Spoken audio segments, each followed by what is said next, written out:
હવે જોઈએ આગળ થિયરી અક્ષાંશીય ઢોળાંશ એટલે કે લેટિટ્યુડિનલ ગ્રેડિયન્ટ્સ.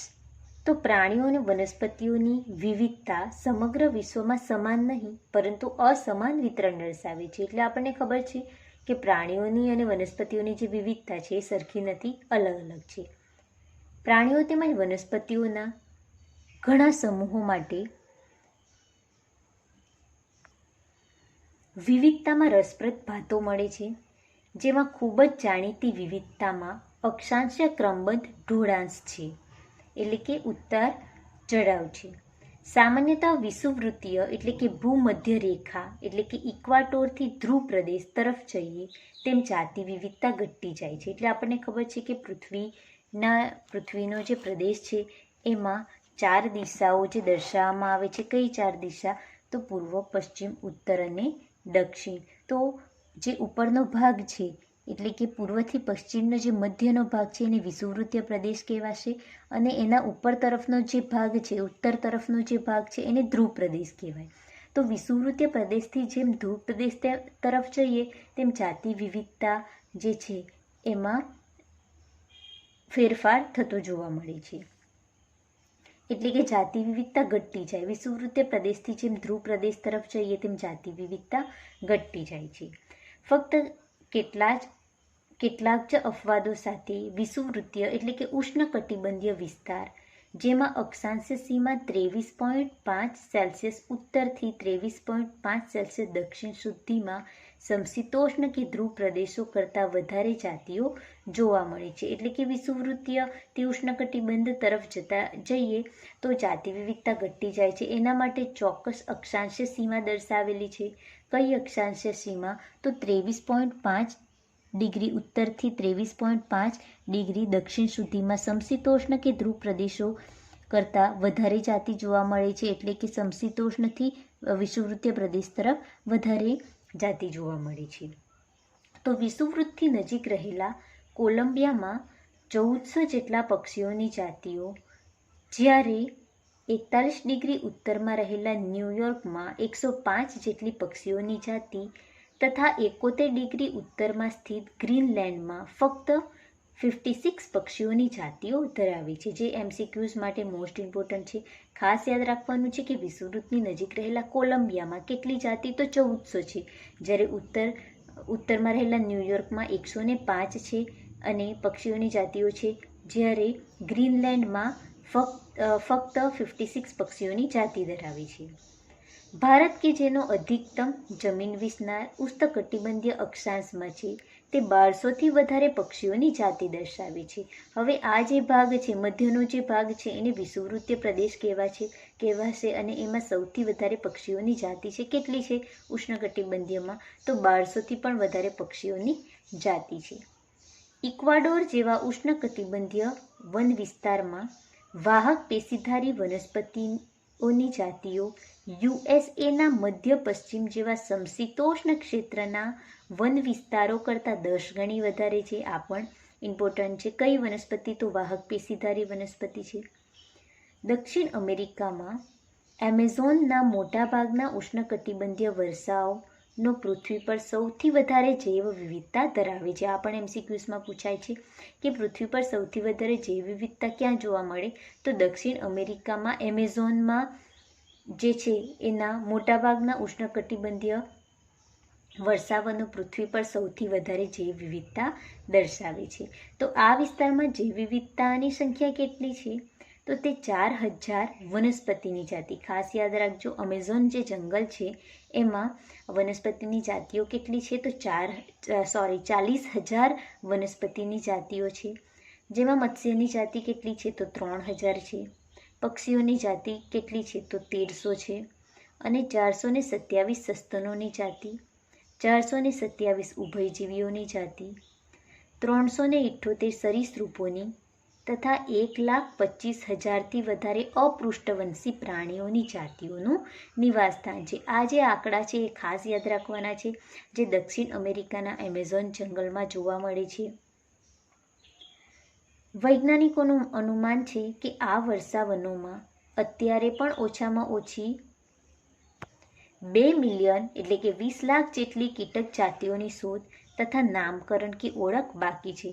એટલે કે હજુ પણ આ જે અમેઝોનના જંગલ છે એમાં 2 મિલિયન જેટલા કીટકોની શોધ પણ બાકી છે અને એનું નામકરણ અને એની ઓળખ વિધિ પણ હજુ સુધી બાકી છે.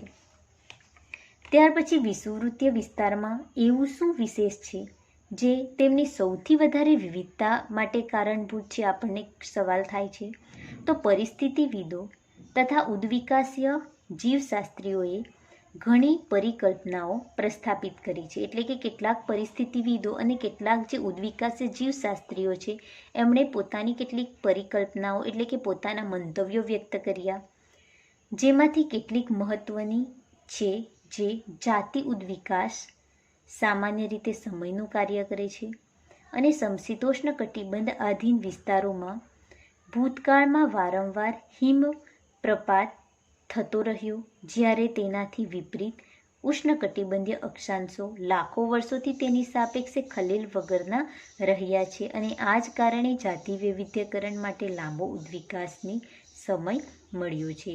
ત્યાર પછી એમનો બીજો પરિકલ્પના તો ઉષ્ણકટિબંધીય પર્યાવરણ એ સમશીતોષ્ણ પર્યાવરણથી વિપરીત રીતે ઓછા મોસમીય એટલે કે ઋતુકીય પરિવર્તનયુક્ત છે, પ્રમાણમાં વધુ સ્થિર અને ભવિષ્ય ભાખવા યોગ્ય અથવા તો અનુમાનિત રહ્યું છે.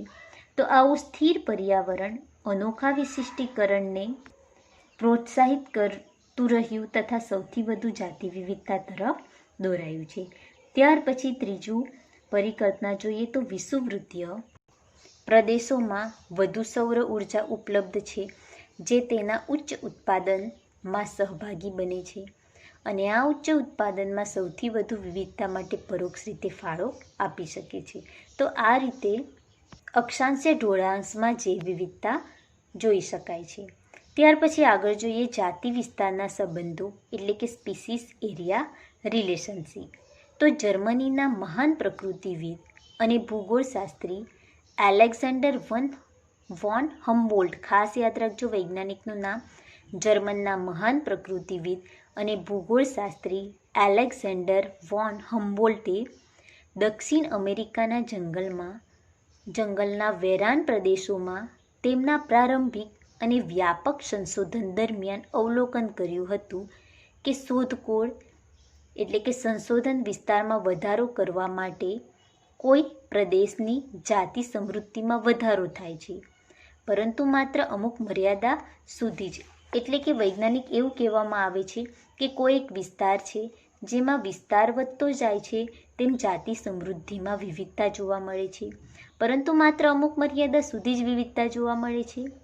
હકીકતમાં વર્ગકો એટલે કે આવૃત બીજધારી વનસ્પતિઓ, પક્ષીઓ, ચામાચીડિયા, મીઠા જળની માછલીઓ વગેરેની વ્યાપક વિવિધતા માટે જાતિ સમૃદ્ધિ અને વિસ્તાર વચ્ચેનો સંબંધ એક લંબચોરસ અતિવલય વળાંકમાં જોવા મળે છે, જેને આપણે લઘુગુણક માપ દ્વારા દર્શાવી શકીએ.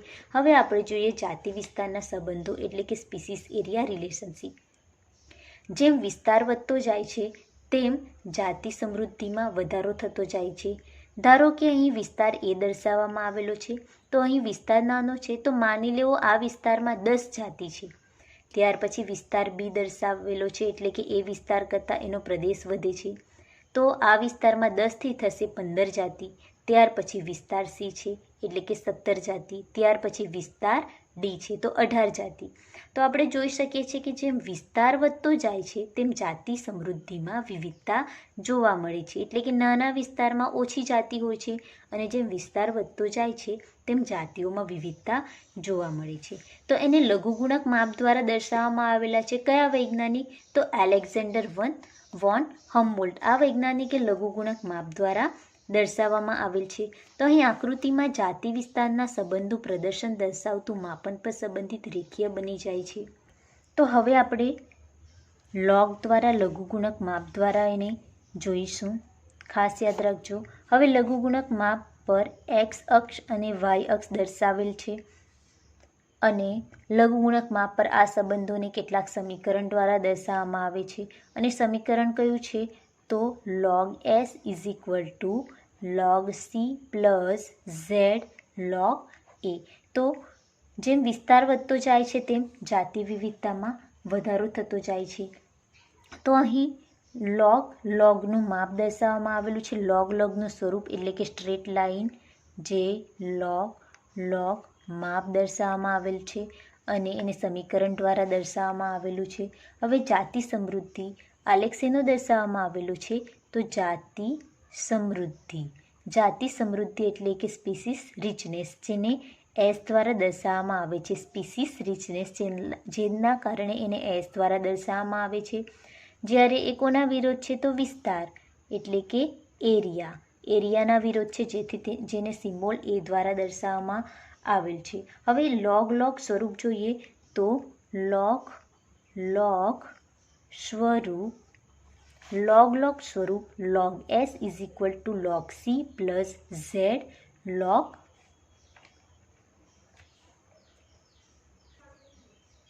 a. તો એને કઈ રીતે દર્શાવી શકાય, કઈ રીતે વર્ણવી શકાય? તો લઘુગુણક માપ પ્રમાણે આ આલેખ રેખીય સ્વરૂપે દર્શાવે છે, એટલે કે રેખા દર્શાવે છે. લોગ s સ્વરૂપ જે દર્શાવવામાં આવેલું છે એના આધારે અમુક મર્યાદા પછી જાતિ સમૃદ્ધિ જે છે એ સ્ટોપ થઈ જાય છે, એટલે કે અમુક ચોક્કસ મર્યાદા સુધી જાતિ વિવિધતા વધતી જાય છે. ધારો કે આ વિસ્તાર લઈએ, વિસ્તાર વિરોધ જાતિ છે, વિસ્તાર વધતો જાય છે તેમ જાતિની સંખ્યા વધતી જાય છે, પરંતુ અમુક મર્યાદા પછી અટકી જાય છે, સ્ટોપ થઈ જાય છે, જાતિ વિવિધતા ઓછી થઈ જાય છે. તો આ પ્રકારે જે ગ્રાફ મળશે, આલેખ મળશે, એને લંબચોરસ અતિવલય કહેવાશે. શું કહેવાશે? લંબચોરસ અતિવલય. હવે વિસ્તાર વિરુદ્ધ જાતિ સમૃદ્ધિનો આલેખ છે, જેને લોગ s સ્વરૂપે દર્શાવવામાં આવે છે. તો એને માટે કયા સૂત્ર દ્વારા વર્ણવી શકાય? તો S પ્રપોઝનલ A, એટલે કે જાતિ સમૃદ્ધિ વિરુદ્ધ વિસ્તારનો આલેખ છે. S ચલે છે A, S પ્રપોઝનલ A, જેને કઈ રીતે વર્ણવી શકીએ? S is equal to CA Z square દ્વારા દર્શાવી શકાય. તો હવે ગણિતના સૂત્ર પ્રમાણે લોગ સ્વરૂપ log s is equal to log c. log s is equal to log c plus log z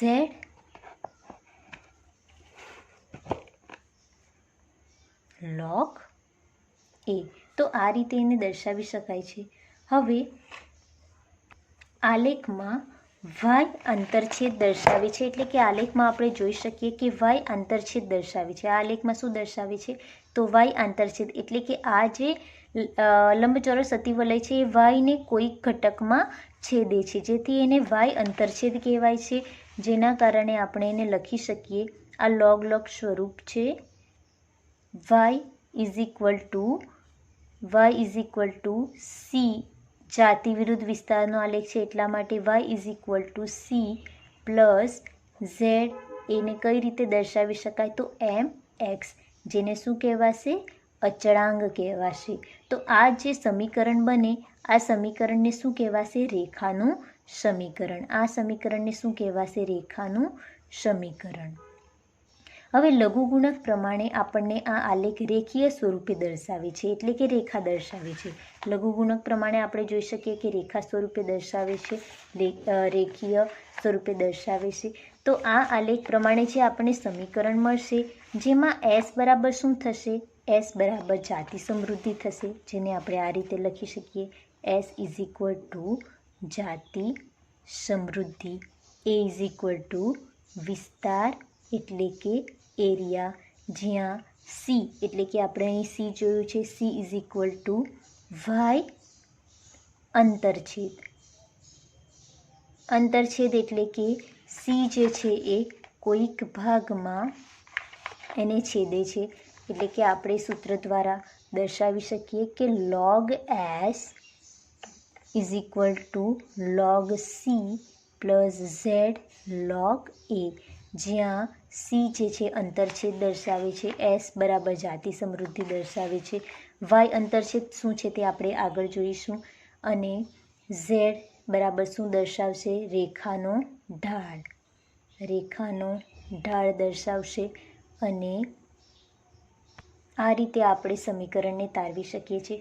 હવે આપણને વાય અંતરછેદ શું છે એ નથી ખબર. ઝેડ રેખાનો ઢાળ આપણે જોઈ ગયા છે કે જે લોગ માટેનું સૂત્ર તારવે છે અને એસ જાતિ સમૃદ્ધિ છે એ વિસ્તાર છે. તો વાય અંતરછેદ વિશે આપણે ટૂંકમાં સમજીએ. તો ધારો કે માની લેવો કોઈ એક આલેખ દર્શાવવામાં આવેલું છે. આ આલેખ વાય અક્ષિસ એક્સનો છે. વાય અંતરછેદ કઈ રીતે દર્શાવશે? તો રેખાનો ઢાળ એટલે કે કોઈ જાતિ સમૃદ્ધિ વિરુદ્ધ વિસ્તારનો આલેખ દર્શાવવાનો હોય તો કોઈ એક રેખા મળે છે અને માની લેવો કે આ રેખા વાયને કોઈ એક ભાગ ઉપર છેદે છે. તો આ થઈ વાય અંતરછેદ કહેવાશે.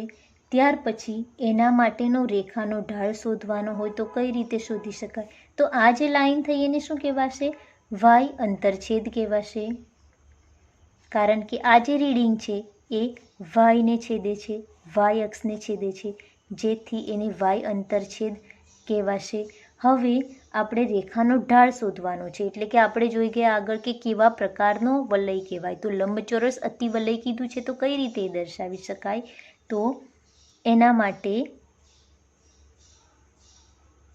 લઘુગુણક માપનો ઉપયોગ કરી માની લેવો કે આને tan થીટાની મદદથી રેખાનો ઢાળ શોધી શકાય છે. આ થયો વિસ્તાર ભાગ, આ થયો જાતિ સમૃદ્ધિની રેખા વાય અક્ષને છેદે છે જેથી એને વાય અંતરછેદ કહેવાય છે અને એના માટેનો આપણે ચોક્કસ વિસ્તાર જોવાનો છે. તો આ થઈ ગયું થીટા. તો આ જે ભાગ છે એને સી કહેવાશે એટલે કે વાય અંતરછેદ દ્વારા દર્શાવવામાં આવશે. તો આ જે વાય અંતરછેદ છે એને tan થીટાની મદદથી શોધી શકાય છે. tan થીટાની મદદથી રેખાનો ઢાળ શોધી શકાય છે. તો આ મેથેમેટિક્સ જે લોગેરિધમ છે એના આધારે શોધી શકાય છે. જાતિ સમૃદ્ધિ વિસ્તારનો આલેખ જે લોગ સ્વરૂપ દ્વારા શોધી શકાય છે.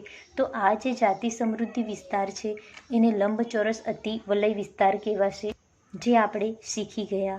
તો અહીં આકૃતિમાં જાતિ સમૃદ્ધિ વાય અક્ષ છે અને એક્સ વિસ્તાર દર્શાવેલું છે. લોગનું માપ છે. log s = log c + z log a. તો એને ટૂંકમાં કઈ રીતે દર્શાવી શકાય? તો s = CAZ². તો પરિસ્થિતિવિદોએ શોધ્યું કે ઝેડ રેખાનું મૂલ્ય જે છે એ 0.1 થી 0.2 વચ્ચેની ક્ષેત્ર મર્યાદામાં હોય છે. આ ખાસ યાદ રાખવાનું છે.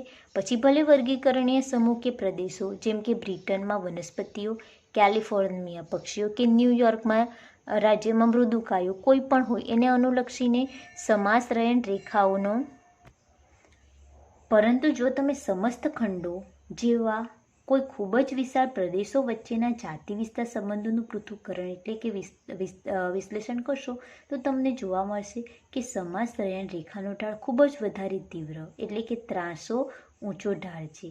હવે ઝેડ રેખાનું મૂલ્ય 0.6 થી 1.2 જેટલી ક્ષેત્ર મર્યાદામાં હોય તો ઉદાહરણ માટે વિવિધ ખંડોમાં ઉષ્ણકટિબંધીય જંગલોમાં ફળાહારી એટલે કે ફળ ખાનારા પક્ષીઓ અને સસ્તનોની ઝેડ રેખાનો ઢાળ કેટલો હોય તો 1.15 જેટલો જોવા મળે છે.